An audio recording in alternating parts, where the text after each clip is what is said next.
우리 지역의 이슈와 다양한 소식을 집중 취재한 기획보도.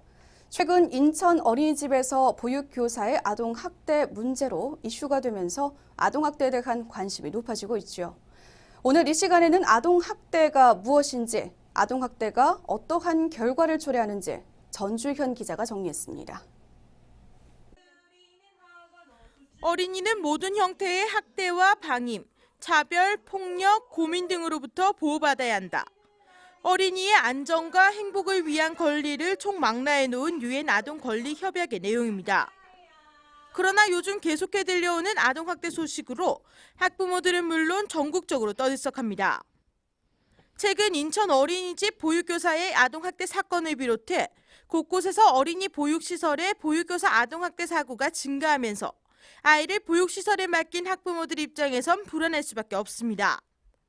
아동학대는 그 발달에 놓인 아이들에게 어떤 신체적인 학대, 정서적인 학대, 성적 학대, 방임으로 인해서 이 아이들의 발달을 저해할 수 있는 여러 요인이라고 볼 수 있거든요. 그 안에는 폭력도 될 수 있지만 위협적인 것도 될 수 있고요. 아이들이 느끼는 강도에 따라서 좀 다르겠지만 신체적인, 정서적인, 성적인 방임 이렇게 해서 아이들이 가해지는 그런 부분이 아동학대라고 생각하시면 될 것 같습니다. 이 같은 사회적 분위기로 인해 학부모들은 행여나 내 아이가 피해를 받지 않았을까, 학대를 받은 것은 아닌지 의심과 문의 전화가 잇따르고 있습니다.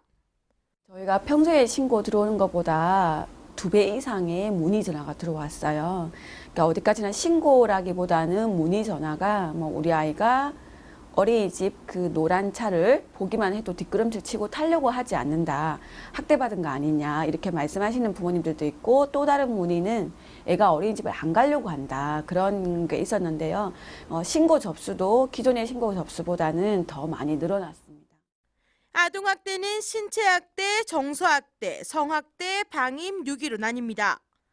신체학대는 우발적인 사고가 아닌 의도적으로 신체 손상을 입히거나 신체 손상을 입도록 한 행위를 들 수 있으며 36개월 이하의 영아에게 가해진 처벌 역시 신체학대로 볼 수 있습니다. 또 정서학대는 아동에게 언어적인 모욕이나 감금, 억제 등이 포함되며 아동에게 정서적으로 충격을 가하는 행위를 일컫습니다. 성학대는 18세 미만의 아동에게 행하는 모든 성적인 행위를 말하며 방임은 양육 및 보호를 소홀히 해 아동의 정상적인 발달을 저해하는 행위, 유기는 아동을 보호하지 않고 버리는 행위를 말합니다.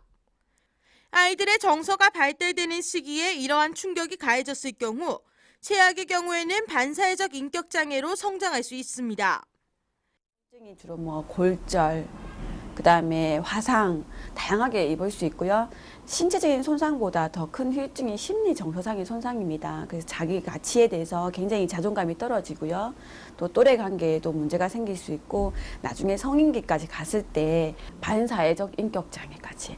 그러니까 굉장히 이슈화됐던 우리 김길태 사건이라든지 강두순 사건이라든지 이런 인물들이 모두 어릴 적 학대를 받고 자란 분들이에요.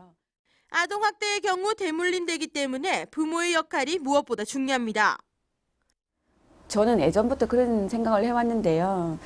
특히 부모님들은 결혼을 하기 전에 그 혼인신고를 하지 않습니까? 그러면은 그 혼인신고를 하러 오는 그 부부죠. 이분들은 의무적으로 교육을 받고 혼인신고를 할 수 있도록 해줘야 될 것 같고요. 또 두 부부가 만나서 결혼을 해서 출산이라는 걸 하게 되면 그 출생 신고를 해야 되는 걸로 알고 있습니다. 근데 출생 신고를 하기 전에 이 아이를 잘 키울 수 있는 양육에 대한 부모 교육이 한 번 더 이루어졌으면 좋겠고요. 그다음에 이 아이가 이제 학교를 다니기 위해서는 치약 통지서를 받는 걸로 알고 있습니다. 그러면 치약 통지서를 받기 전 또 이 아이에 대한 아동의 양육이라든지 또 부부의 생활이라든지 이런 부분에 또 교육이 이루어진다면, 인생에서 3-4번에 대한 교육이 의무적으로 좀 주어진다면 조금 대책이 되지 않을까라는 생각. 특히 아동학대를 당했거나 목격했을 경우 아동학대 신고 전화 1577-1391 또는 보건복지콜센터 129로 즉시 신고해야 더 큰 피해를 막을 수 있습니다. 솔직히 가정에서 일어나는 아동학대가 80% 이상입니다. 그래서 어떤 가정 안에서 일어나는 아동학대이기 때문에 굉장히 발견하기가 쉽지가 않지만, 우리가 제일 먼저 해야 되는 것은 주변 이웃에 관심을 가져야 될 것 같고요.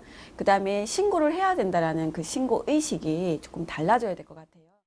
아동학대는 남의 일이 아닙니다. 내 주위에서 내 아이가 당할 수 있다는 생각으로 아동학대 근절에 온 국민이 다 함께 나서야 할 때입니다. 하나뉴스 전주현입니다.